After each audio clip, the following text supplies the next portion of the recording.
요즘 시장을 보고 있으면 마치 두 개의 다른 이야기를 동시에 듣는 것 같지 않으신가요? 한쪽에서는 끝없이 오를 것 같은 강세장을 외치고 다른 한쪽에서는 곧 위험이 닥칠 거라고 경고하죠. 오늘 이 두 얼굴을 가진 시장의 미스터리를 함께 파헤쳐 보겠습니다.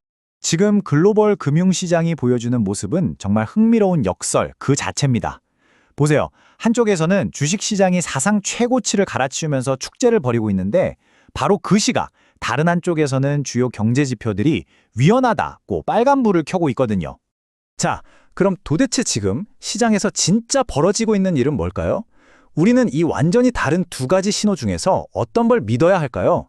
지금부터 그 속을 한번 깊숙이 들여다보겠습니다.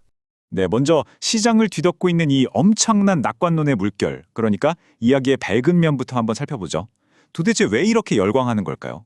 가장 큰 이유는 바로 이 숫자입니다. 7,000.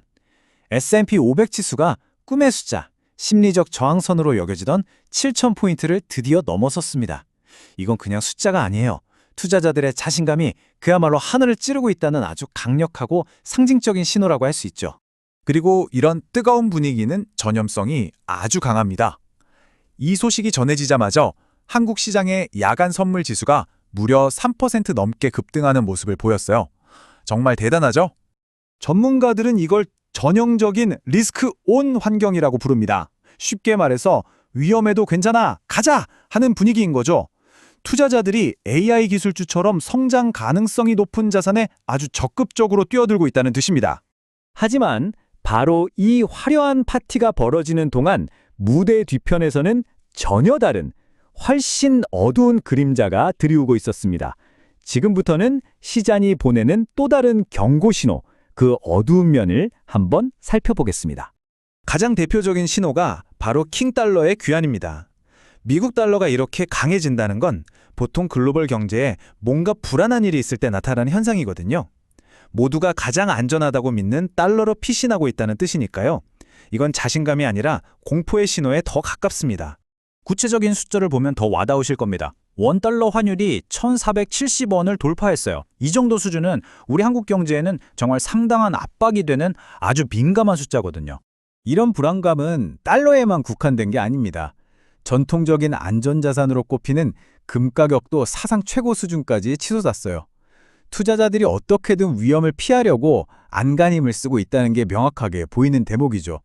이 모든 움직임의 배경에는 스태그플레이션이라는 아주 무서운 단어에 대한 공포가 깔려 있습니다.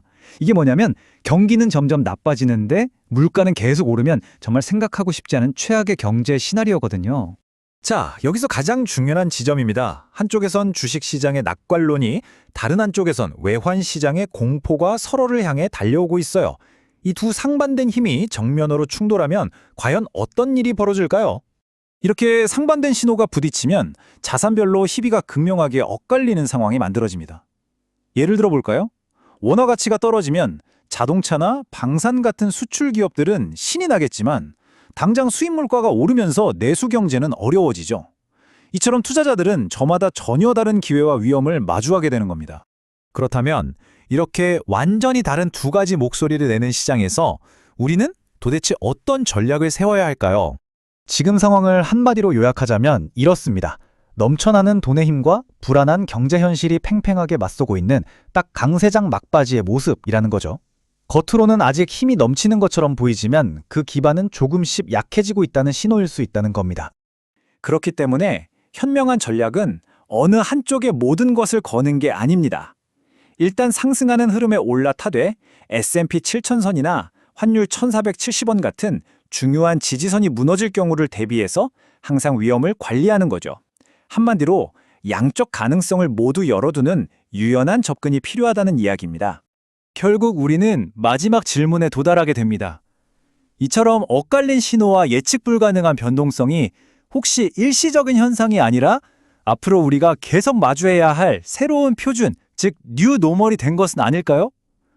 어쩌면 가장 큰 교훈은 이 끊임없는 모순 속에서 어떻게든 균형을 잡는 법을 배우는 것, 바로 그것일지도 모르겠습니다. 좋아요, 구독 부탁드립니다.